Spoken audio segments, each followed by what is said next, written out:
everybody. Welcome to Percussion Axiom TV. I'm your host, Tom Burritt, and this is episode 57.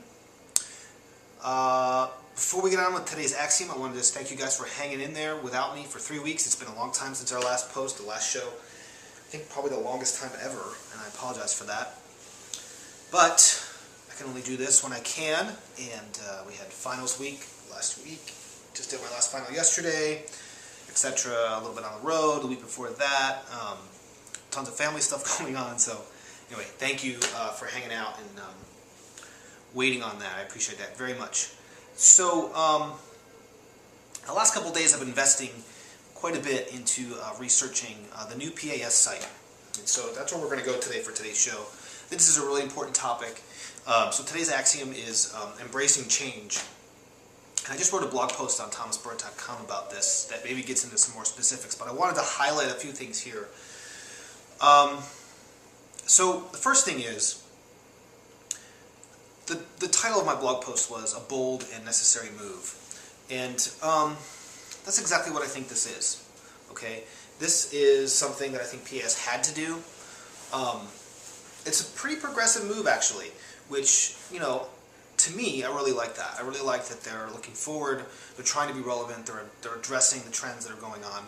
And let's face it, you know, the internet, I think, especially this time in the internet, with Web 2.0 and the internet's, you know, it's taking down huge models of old business models, and you know, the press, newspapers, music. It's going to happen to TV. It already is. You have to be nimble these days. You have to embrace change. You can't fight it. If you fight it, you're going to lose in the short term and for sure in the long term.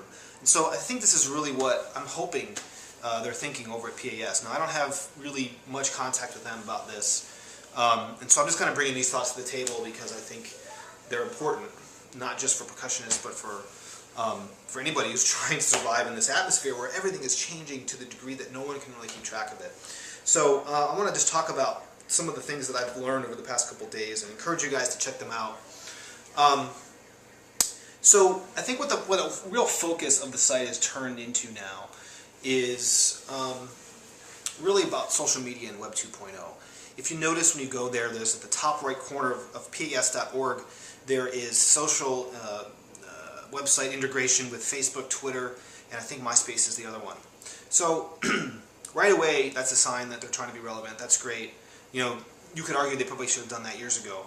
But I think they're recognizing, obviously, by putting that stuff up there, that social media and adopting those ideas is really important. And they do this by also physically on the site with the ability to add contacts. Okay, and contacts at the PAS site are just like friends on Facebook or followers on Twitter. And I think that's going to really help them grow. Right? That's sort of the sub focus of today's show. Is, you know, my meetings with PAS in the past much of the discussion has been about growth and how do they grow, and I think the site's going to really ultimately enable that to happen more successfully. So the social media integration, I think, is really key. And then there are other, you know, all the stuff that used to be on the old site has sort of been moved into more findable places, into more relevant headings. There's a regular offering of content on the site that, you know, artist videos, clips from PASIC conventions, and of course all the archives of the research journals. All of those things are now found in more relevant headings like learn, connect, discuss, teach, and experience. And that's recognizing a trend online right now where you just don't have a website. You have a website you can go and interact with, you can dig into, you can experience something with. And that's so important, I think. Because it used to be that you just had to have a site, right? Now that you have to have a site and content. One thing that they've sort of forgotten about, I think, that's really important is the PAS podcast. I didn't mention that in my blog post, but I think that's something that I'd love to see them continue with. They had it going there for a while. That's something that they could really, I think, develop more into the site with. And then the real focus of today I want to talk about are the EGroups. The EGroups sort of take the place of the forums in the old site, the discussion forums, which were, you know, pretty popular. I checked them out every once in a while. I never really got in there all that often. There were some interesting discussions going on there, don't get me wrong, but the platform was old and somewhat outdated. And so I think what this new EGroups is just a fancy word for communities, as they describe it. And the capabilities here, I think, just kind of blow me away, actually. And I think this is really the focus of what today's show is, embracing change. Now, yes, they are very difficult to figure out, complicated to use at this point, but those are all things I think that the web guys over at PAS can kind of tweak and mess with to make it a little more intuitive, and I think that's important. But I see all kinds of interesting ways of using this. One of the things that draws me very specifically, it interests me greatly, is the ability to upload videos to threads in each of those forums. Heck, you can create any thread you want, any community you want.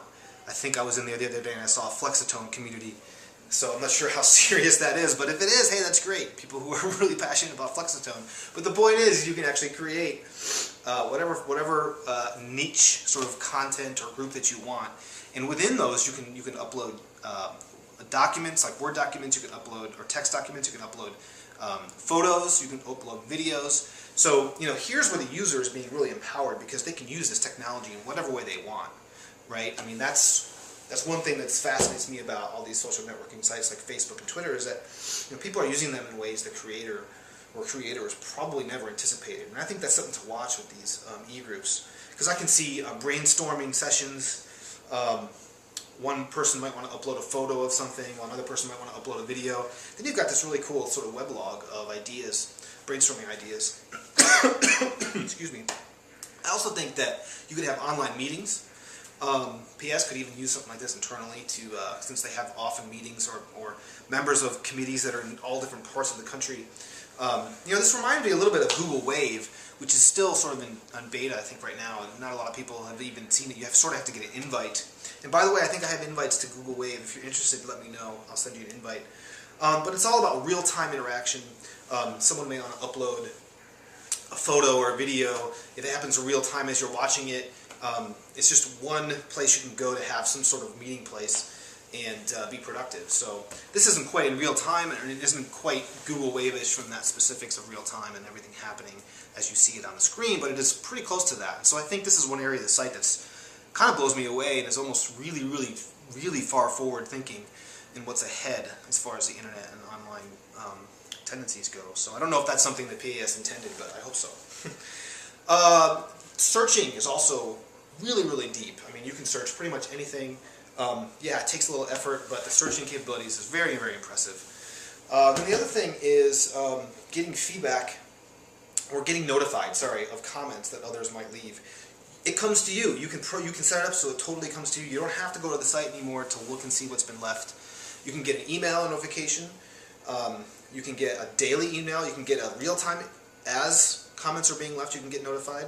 If you don't like the email thing, which a lot of people don't, nobody needs more email, right? You can get it sent to your mobile device, or you can just not have it sent anywhere. You can choose to opt out of that altogether. Those are, that's really, really impressive, actually. And I think some people I know are complaining about these new groups, and I see their perspective, because it is very, very different than the old, and it's maybe not as intuitive or as easy. But I think once you really, really look and get to know it, there's some incredible opportunities to, for customization and interaction that's way more meaningful. I mean, a video, just being able to upload a video. I'm going to try this experiment maybe a little later, try to upload a video I shot earlier, just to kind of see how that works. So anyway, I think this is huge for PAS. I thank them for taking this step forward. And I do want to encourage them. I hope they can. There's been some complaining about not getting some feedback from PAS about some of the complaints, and I think they could solve that so easily by putting a blog up on their front page and offering their thoughts on what they're trying to do and how they're going to fix it. They have said that they're going to try to fix some things, which is great. But I also would like to see a Twitter widget, because since they're on Twitter, they could be showing everybody that visits that front page how they're interacting with people. This is the key, guys, for growth in the future for PAS. And it's exciting to see them get involved in that. This is going to be huge. It may take a while, but it's going to pay off. As soon as everybody starts getting in that space of online communities and being in that space in general, this is going to really be beneficial for them. So that's today's show. Thanks for watching. Follow me on Twitter at @Burritt for sort of updates on a regular basis. Question of the episode is, what do you guys think? You know, I could be off base, I could be overreading into this, and that's fine. I mean, I'm up to that. But what do you guys think of these ideas and the site in general? I'd love to hear your thoughts. Thank you so much for watching.